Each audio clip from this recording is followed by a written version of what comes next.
And we are live. Hello, Tribers. Welcome to yet another interesting session just on Parent Tribe by Super Bottoms. If you can hear me, if you can see me, please let me know in the comments. Am I audible? Please let me know.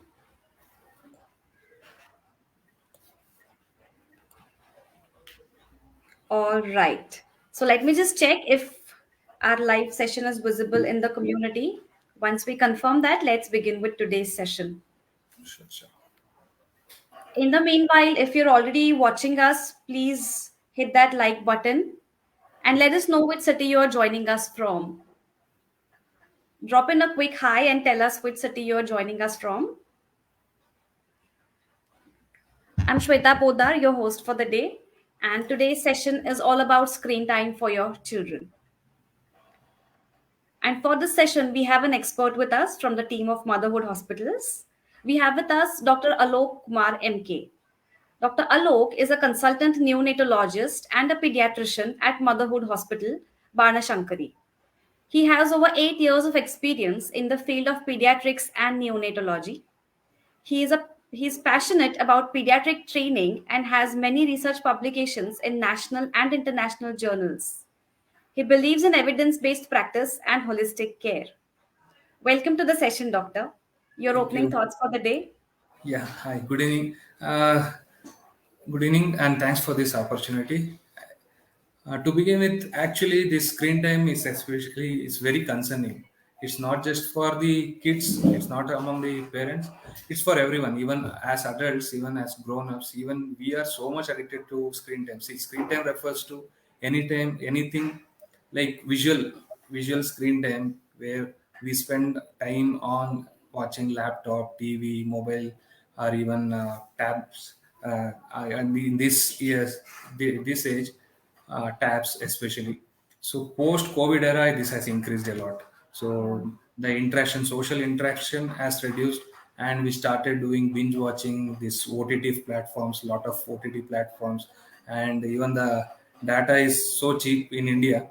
So we started consuming lot of data. So it has become a kind of addiction, not just for kids or children, even for the adults. Okay, so we'll be discussing to how to deal with this screen time, what is the best practices, current best practices, and how do we manage screen time especially among the kids. Right, great. I'm sure we are going to have so many takeaways from today's session because, as you rightly pointed out, it's a concern not only for kids but for the parents and the grown-ups in the house as well. So, Doctor, I request you to please take this forward with the slideshow. Sure, sure. So yeah, so there was a survey. This was a survey done.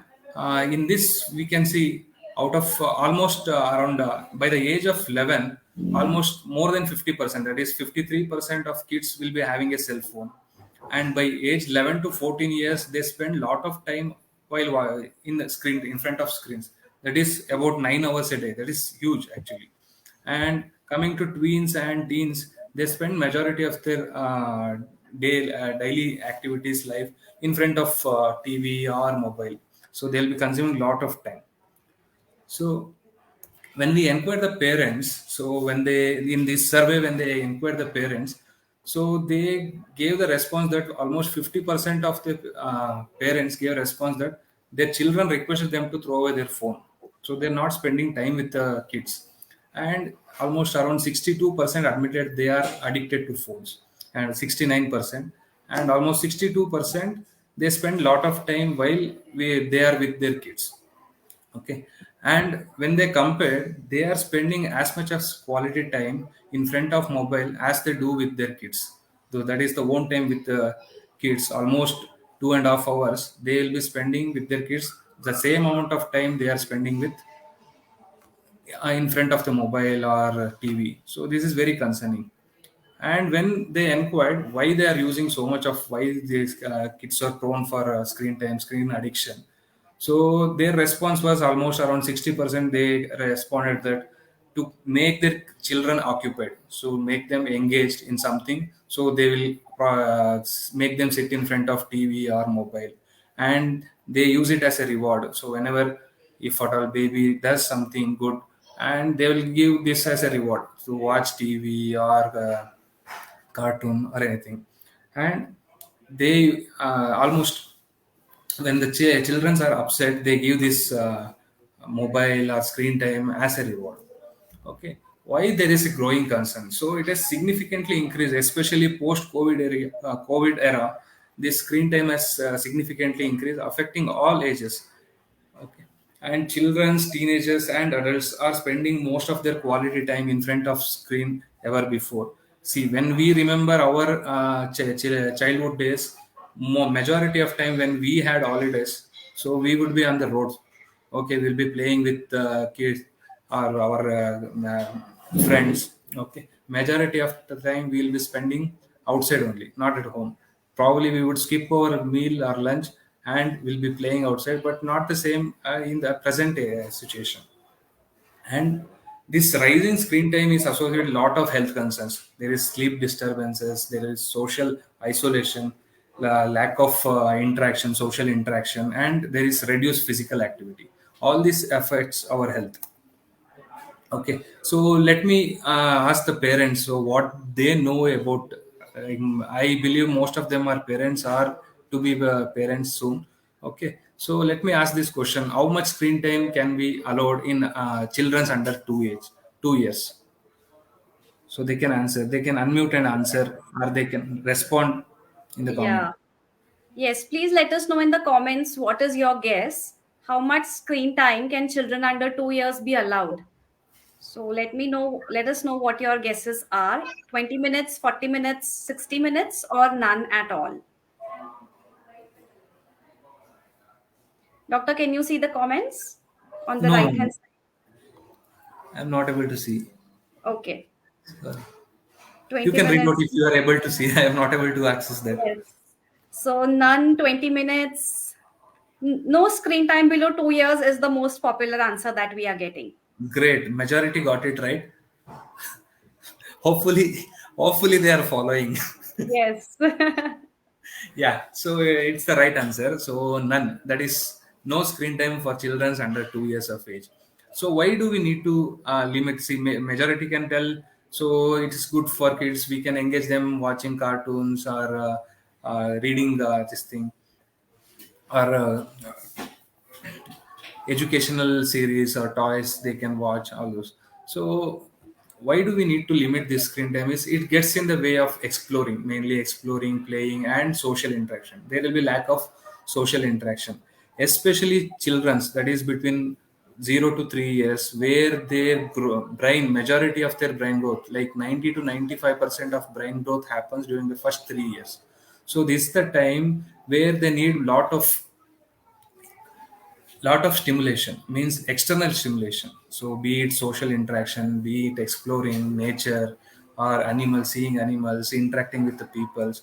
So as you can see, means if we notice, usually they are comfortable playing with their same age group children. So if, especially toddlers 1 to 3 years, if they are allowed to play, they are very comfortable mingling with the same peer age group, but there's not the same with other adults or grown-ups.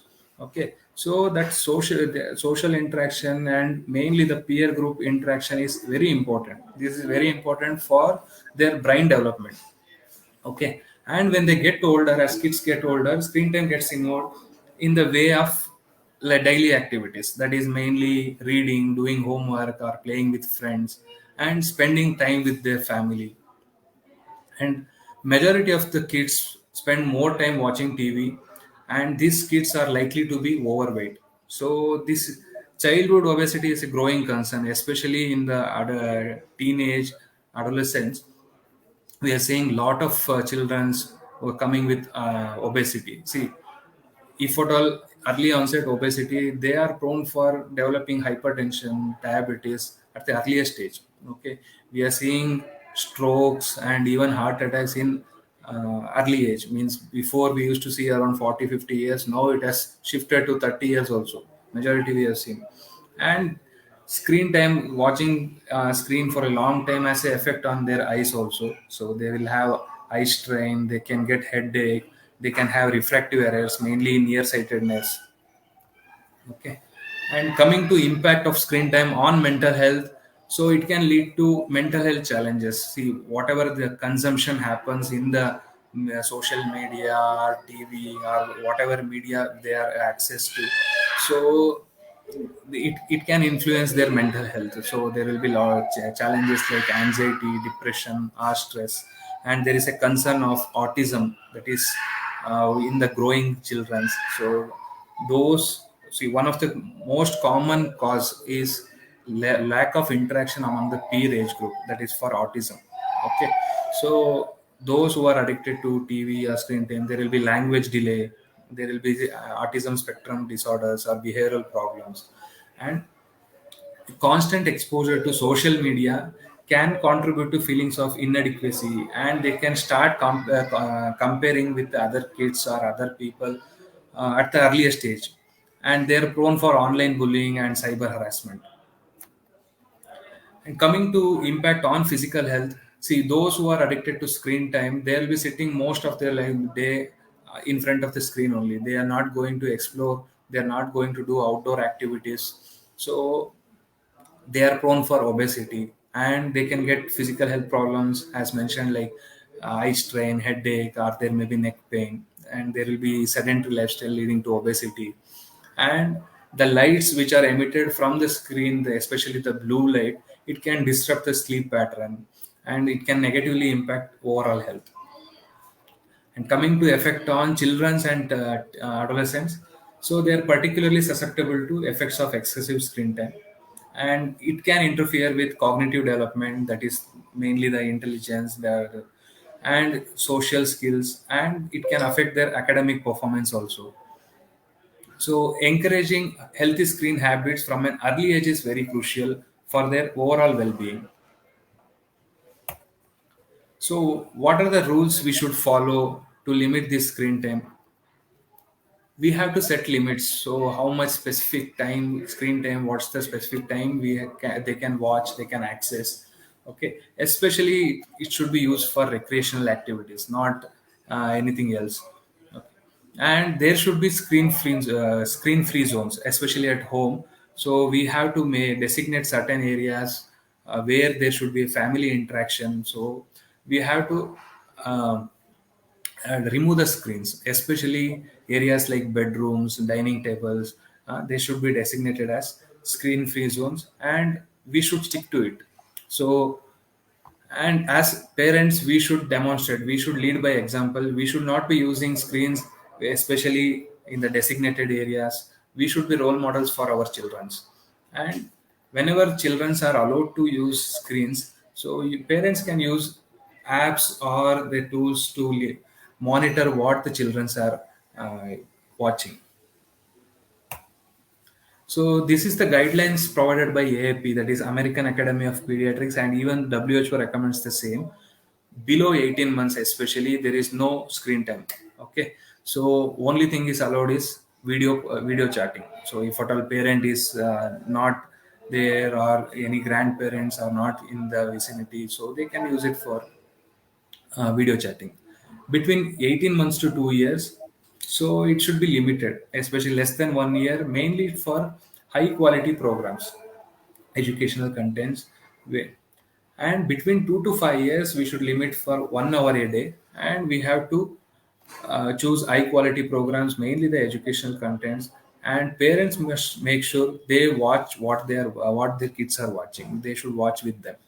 And beyond 6 years and old, so we have to consistently limit the screen time. Okay, and we have to keep family times and strict no screen zones. We have to follow it. We should encourage um, outdoor activities. So we need to find balance between everything. Means, see, this is good for some ways. This screen access for screen or media, social media or net, YouTube, it's in some kind it's good. See, majority of topics or some subjects, if we are not sure and we can't understand, it's so easy to get access through social medias, especially YouTube's. If you search something, you'll get a videos, ready-made videos, which are explained in our common language. So such things we can use. Okay, and we need to first strike a balance with outdoor activities, hobbies, and social interaction. We should engage the children in physical exercises, and especially we should prioritize sleep. Even sleep is important for a healthy development. A majority of our neuronal circuits are formed during the sleep and due to the external stimulation. We should set bedtime rules, and mobiles or TV should not be there in our bedrooms. And we should encourage reading. See, whenever we should promote reading physical books to limit the screen time. Whenever a parent reads out or tells something, tells stories, so children's keep on imaginative. Their imaginative capacity will increase. They imagine things, so through that their cognition also will develop. So how do we limit screen time? So mainly we should keep the TV, mobile, or computer out of sight. So it should not be accessible every time. Okay. And we should replace the screen time with interactive activities. We should involve with the kids. We should play outside. We should turn into music, and we can dance along with the kids. And we should bring the kids to kitchen. We can take their help. We can teach them some basic things. So when can we allow screen time? So yes, we can allow screen time. We should make it a quality programming by choosing shows or computer games which are educational and gets the kids moving. So it improves their development, their cognition. And we should avoid watching while eating. So this is very common. This is during, I mean, especially when I get to see a lot of parents. Their only concern is their kids won't eat. So what do? They show mobile, they show TV, they show some videos, and then make the kids eat. So this distract feeding, usually what happens? See, initially probably they'll be more interested towards the screen time, and they keep eating. After 1 or 2 weeks, even that will reduce, and they don't know what they're eating. They don't have the sense. They should feel what they're eating. They should know the taste. They should smell it. So we should encourage the children to eat. So as strictly we should avoid while eating. So this distract feeding we have to reduce, and we need to track screen time with scheduling sheets. So to conclude, it is a screen time, especially at this age, it's an integral part of modern life, but it requires conscious management, and especially the parents should take care about it and balancing screen time with real life experiences. See, screen time can't replace real life experiences. We should strike a balance between screen time and real life experiences.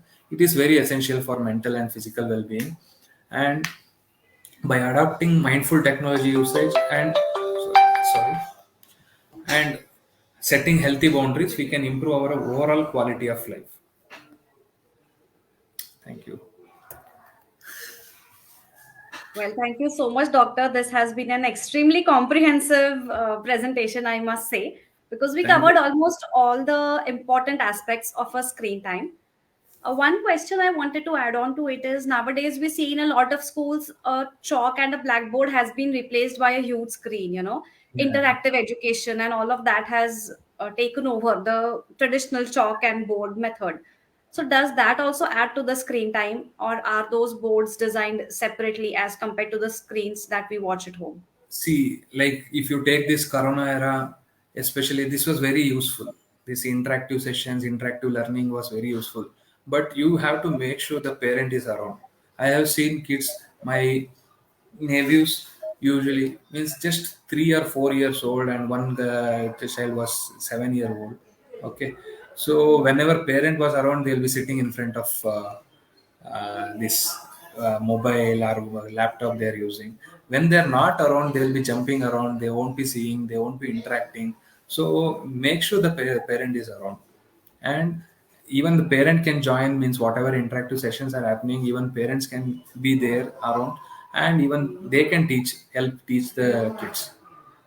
Right. And would you If it is suggest? used in a right way, it's definitely useful, see, beneficial. Almost for 2 3 years, we didn't have any physical conferences. We had to depend a lot on Zoom, and even Yes. our classes, like usually our class also happened through Zoom only. Yeah. Correct. Very true. So, for kids who have to stay indoors, for example, in the rainy seasons, there aren't many opportunities where the kids can actually step out into a park or go play outside. So, how do we keep the kids entertained and engaged while they are still indoors and also help them develop their cognitive senses? Could you please shed some light on certain See, activities that there, we can there do? are there are a lot of activities which can be done inside. So they can be engaged in board games or some creative games, so they can dance. See, I have seen my consultant, one of my consultant. So my senior, okay, so he was using this PSU game box. Okay, you can choose lot of games. There is Olympic schedule. You can run, you can do footballing, so you can play with the kid. You can use PSU technology for your convenience. You can play at home itself. Right. I have seen, Okay. I have seen him losing weight also. That had helped him actually. Physical transformation also I have seen just over 2 to 3 months. Okay. So we have one question. Kid eats more food while watching screen rather than without the screen. Do we have any solution to that? No, this is the problem. See, I don't know how old is the kid. So initially they find it very attractive. See, not just for kids, even we find it very attractive to just scroll through reels or some YouTube videos. So full day if we give, we will be doing the same. Even the kids are addicted to it. See, they feel very attractive. So it's mainly it is something called as distract feeding, where we distract their attention and something we push in. Okay, see, we should encourage them to eat first of all. Okay, and we should not force them. Let them eat whatever they want. Okay, how much ever they want. So let them enjoy the food. Especially after 1 year, you can give them whatever you are preparing at home, and make them eat themselves. Let them spill, it's okay, but make them eat. And whenever other people, like in the family or other kids are eating, they feel like eating. So that is the opportunity you should utilize. Right. Yeah, we do have the magic of family meals, the next Yes. live session coming up on the same topic. So thank you Okay. for getting that segue in. But yes, so we've covered almost all points. Doctor, do you think we've missed out on anything so No, far? there were few questions like I got, so I tried to cover like in brief. Yes. So in that is there in the next 2 3 slides. So there was a question to how to limit the screen time. Could Can we you? please proceed with that? How do Yeah, yeah, we? yeah. Yeah, please, we'll proceed. Yes.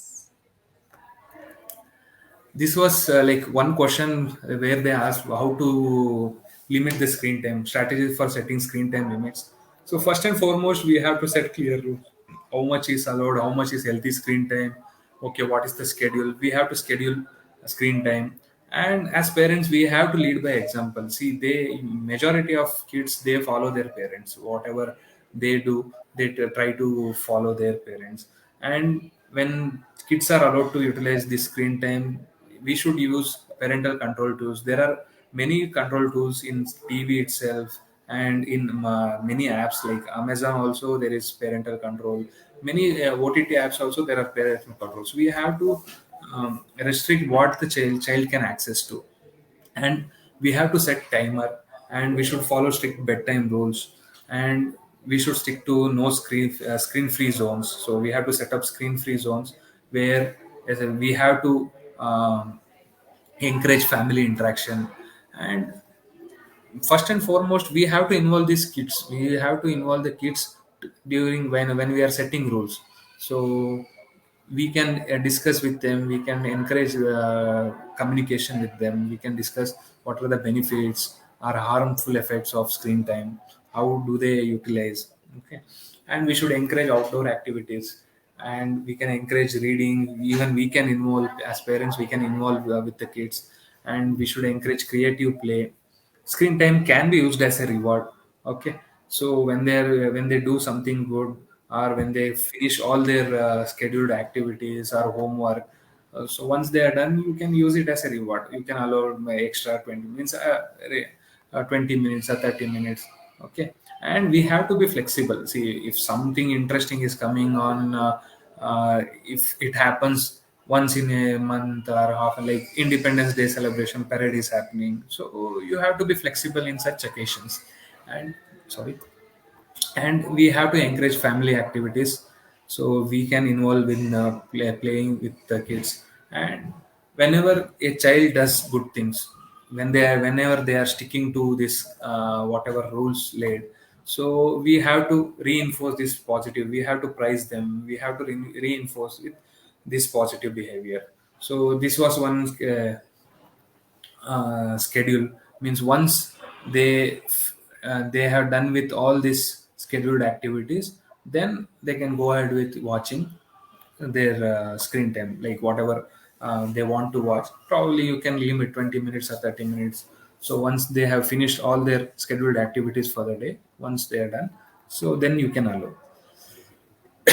And one question was age appropriate educational contents. So mainly, see, excuse me, so there are so many apps and so many channels where there are great educational contents. Mainly, first and foremost, we have to monitor what the childrens are watching. We can review the apps or the contents which we presume it's good. So we have to check for age appropriateness and look for the apps or games videos which promote learning, creativity, and problem solving and critical thinking skills. There are some sites like Common Sense Media and this PBS Kids and Educational Apps. Khan Academy is one good one, and YouTube Kids, National Geographic Kids. So all these apps and channels, the children can get access. Okay. And how do we create screen-free zones? Mainly, it's for promoting meaningful interaction within the family. So during dining or social interactions, or those. And we have to identify zones, especially bedrooms and dining area, living rooms should not have this. Screens, and we have to set clear rules, and we should lead by example. And there should be comfortable seating which facilitate conversation and face-to-face interaction and engagement. And we should plan family activities like game nights or reading sessions and creative projects in the home. And we should always choose alternative entertainment like board games, books, puzzles, or some music instruments. So as early as we start, it's easy for the children to learn. And how to go about digital safety.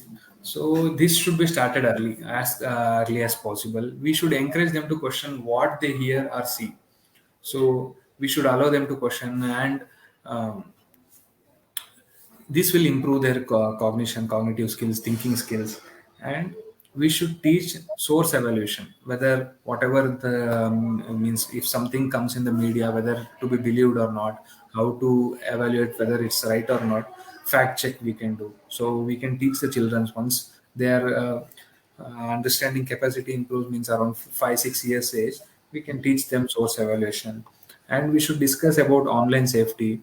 Yes, we should discuss about cyberbullying or using our personal images or security, personal security data, which can be utilized.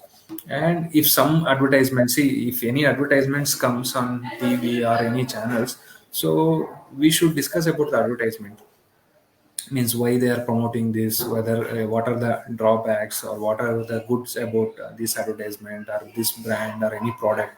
So we should openly discuss with the kids, and we should explain that whatever they are doing, there will be digital footprint, means there will be history. Whatever they access, it can be accessed by the parents as well. So they'll be cautious, means whatever they are doing, whatever they are searching, browsing, they'll get to know. And there are many fact checking tools, so we can use that. And we should limit exposure to inappropriate content mainly. And there are multiple perspectives for any means any data they get, any content they get. So we should explore what are perspectives from other people as well. Means if any news comes, so what are the thoughts of other people? What about the kid who is taking it? So we should encourage that. So this is how we can stick to the digital safety. Any Okay. other questions? Yes. This, So yeah. we have a question which says a lot of spectacles are available to be used during screen time. Are they really useful even for a healthy screen time for kids? See, it may limit radiation, definitely. It may limit the glare. Okay. But if you are sticking to healthy screen time, healthy screen habits, probably even, and make sure they are not very near the screen. So, healthy distance should be followed. That's all. Okay, so the glasses won't really help a lot as much Yes. as they're advertised to be. Yes. Okay, great. So, yeah, with that, we are at the end of today's question answer round as well. So, thank you so much, Doctor, for sparing your precious time and being with us here today and shedding so much light on the burning questions of today's parents. Because, as you rightly pointed, it's not just for kids, it's also for us For us, adults yes. to understand the pros and cons of exposure to screen time. Thank you once again, and we hope to have you again sometime very soon on another interesting topic. Thank you. Thank you so much, Tribers, for tuning in. Stay tuned for more interesting sessions just on Parent Tribe by Super Bottoms. It's a wrap for today. Thank you so much.